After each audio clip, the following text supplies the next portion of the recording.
अब 31 मई तक कृषि ऋण चुका सकेंगे किसान, एक माह बढ़ाई गई अवधि।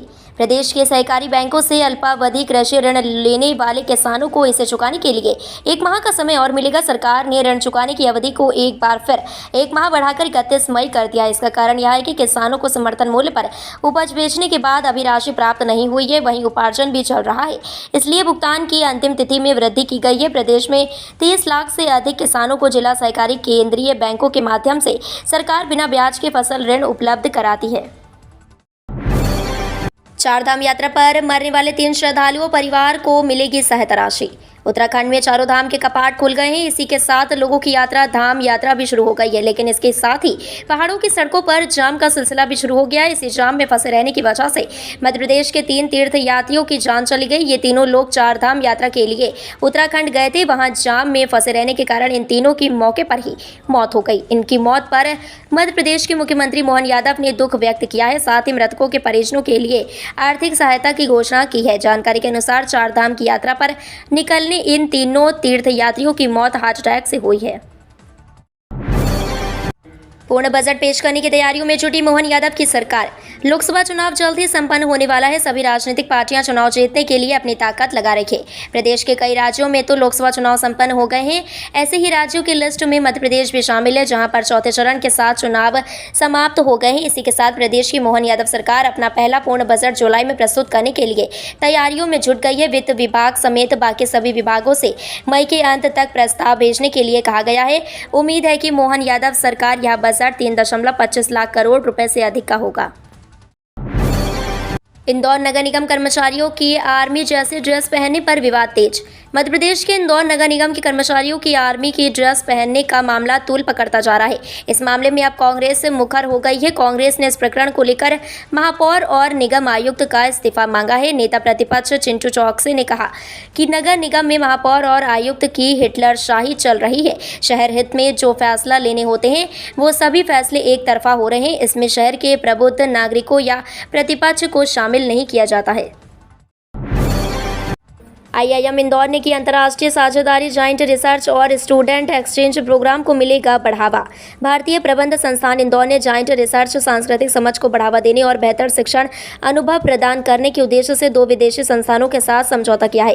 पहला समझौता स्विट्जरलैंड स्थित व्यवसाय और कानून शिक्षा के संस्थान ZHAW school of management and law के साथ और दूसरा MOU ब्रसेल्स के UBI बिजनेस स्कूल के साथ। इसके चलते आईआईएम इंदौर के निदेशक प्रोफेसर हिमांशु राय ने ZHAW के डीन और प्रबंध निदेशक प्रोफेसर रेटो स्टीनर और UBI बिजनेस स्कूल के प्रबंध निदेशक जोशुआ लिम के साथ अलग-अलग MOU पर हस्ताक्षर किए हैं।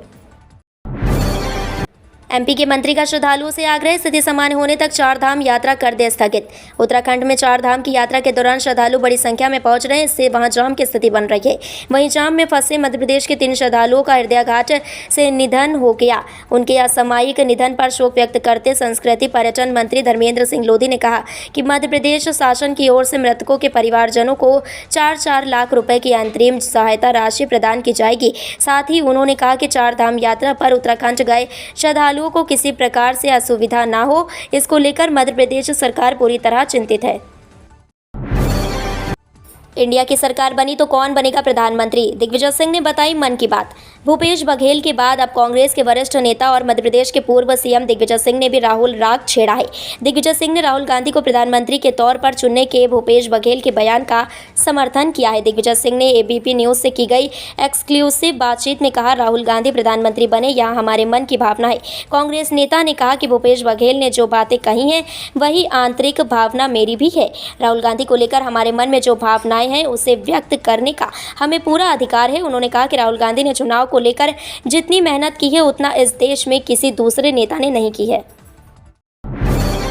जबलपुर में डीसीसीबी भर्ती घोटाले का खुलासा, नियुक्तियां रद्द। मध्य प्रदेश के जबलपुर में एक और भर्ती घोटाले का खुलासा हुआ है। जिला सहकारी केंद्रीय बैंक मर्यादित जबलपुर में सहायक समिति प्रबंधक से समिति प्रबंधक के पद पर भर्ती प्रक्रिया को लेकर बवाल हो गया है। फिलहाल कलेक्टर दीपक सक्सेना ने सभी 27 नियुक्तियों को निरस्त कर दिया है। इस अनियमितता की जाँच के लिए कलेक्टर ने 3 सदस्यीय समिति का गठन किया है। इस मामले में कलेक्टर की समिति द्वारा चयनित 27 अभ्यर्थियों के दस्तावेजों के चयन प्रक्रिया का परीक्षण किया गया, जिसमें आरक्षण नियमों के उल्लंघन के साथ कई अनियमितताएं पाई गईं। एमपी में कांग्रेस के 35 विधायक बीजेपी में आए, 22 हो गए गुमनाम। जीतू पटवारी का तंज। मध्य प्रदेश की राजनीति में इस बार खूब दल बदल का सिलसिला चला। लोकसभा चुनाव के दौरान कांग्रेस के कई नेताओं ने पार्टी का दामन छोड़ भगवा चोला पहन लिया। यहां तक कि कांग्रेस के प्रत्याशी भी एन वक्त पर पार्टी का साथ छोड़ दिए। अब एक बार फिर बीजेपी का दामन थामने वाले नेताओं को लेकर मध्य प्रदेश कांग्रेस अध्यक्ष जीतू पटवारी ने अपनी प्रतिक्रिया दी है। मध्य प्रदेश में बीते एक दशक में कांग्रेस के 35 विधायकों के दल बदल से पार्टी को बड़ा नुकसान हुआ है। एक बार तो सत्ता तक कांग्रेस के हाथ से चली गई। कांग्रेस के प्रदेश अध्यक्ष जीतू पटवारी ने दल बदल करने वाले 35 विधायकों में से 22 के गुमनामी में चले जाने का दावा किया है। सेना की हरी झंडी के बाद वीएफजे तैयार करेगी 7000 से अधिक सैन्य वाहनों की बड़ी खेप। वाहन निर्माणी जबलपुर इस वित्त वर्ष 2024-25 में सेना के लिए महत्वपूर्ण सैन्य वाहनों की बड़ी खेप बनाने जा रहा है। थल सेना के मुख्यालय ने वीएफजे से 1 वर्ष में स्टैलियन ट्रक, एलपीटीए और वाटर बाउजर बनाने मांग पत्र भेजा था, जिस पर लंबे दौर की बैठकों के बाद वीएफजे को वाहनों की नई खेप बनाकर देने का रास्ता साफ हो गया। सेना की मांग के अनुरूप वाहनों की नई श्रृंखला में अनेक सुधार किए गए हैं। अलग अलग सेगमेंट के ये वाहन में आधुनिक दौर के हिसाब से अनेक बदलाव किए गए हैं और सैन्य जवानों की सुविधा का विशेष ख्याल रखा गया है। देश भर में साइबर अपराध 2022 में 113.7% और 2023 में 60.9% बढ़े। भारत में होने वाले साइबर अपराध मुख्यतः पूर्वी दक्षिणी राज्यों और दिल्ली के आसपास के साथ ही भारत के बाहर दक्षिण एशियाई देशों से किए जा रहे हैं।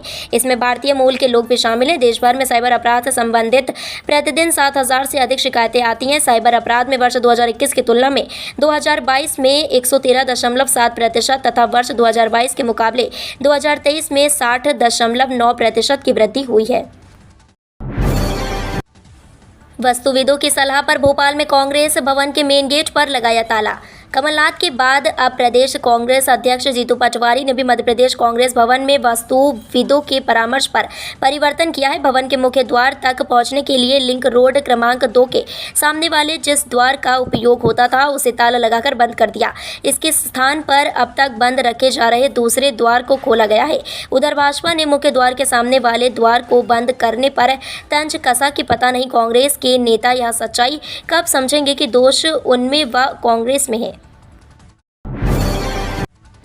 मध्य प्रदेश हाईकोर्ट ने एमपीपीएससी 2023 प्रारंभिक परीक्षा के 2 प्रश्नों को माना गलत, डिलीट करने के दिए निर्देश। हाईकोर्ट ने पीएससी 2023 की प्रारंभिक परीक्षा के एक प्रश्न को गलत मानते हुए उसे डिलीट करने के निर्देश दिए। वहीं एक अन्य प्रश्न कबड्डी संघ का मुख्यालय का पीएससी द्वारा दिए गए उत्तर दिल्ली को गलत माना। कोर्ट ने इसके उत्तर जयपुर को सही करार दिया। डिलीट किए गए प्रश्न के अंक सभी अभ्यर्थियों को दिए जाएंगे। वहीं दूसरे प्रश्न का उत्तर जिन्होंने जयपुर दिया है उन्हें की इसके अंक मिलेंगे। राष्ट्रीय डेंगू दिवस पर डॉक्टरों ने बताया लक्षण और बीमारी से बचाव के उपाय, प्रचार प्रसार रथ रवाना। मध्य प्रदेश में खंडवा जिले के शासकीय चिकित्सालय में गुरुवार को राष्ट्रीय डेंगू दिवस मनाते हुए डेंगू बीमारी के प्रति जागरूकता के लिए प्रचार प्रसार रथ को भी हरी झंडी दिखाकर रवाना किया गया।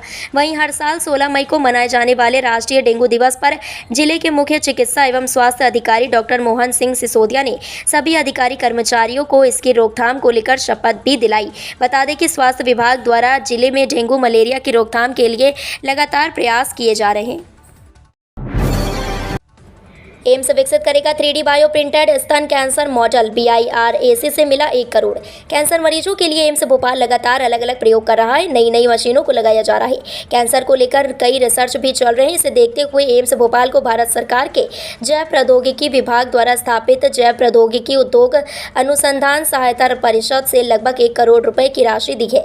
यह अनुदान दवा परीक्षण और व्यक्तिगत चिकित्सा के लिए प्रयोगशाला में विकसित 3D बायो प्रिंटेड स्तन कैंसर मॉडल विकसित करने के लिए दिया गया है। यह शोध राष्ट्रीय प्रौद्योगिकी संस्थान राउरकेला, ओडिशा के सहयोग से किया जाएगा।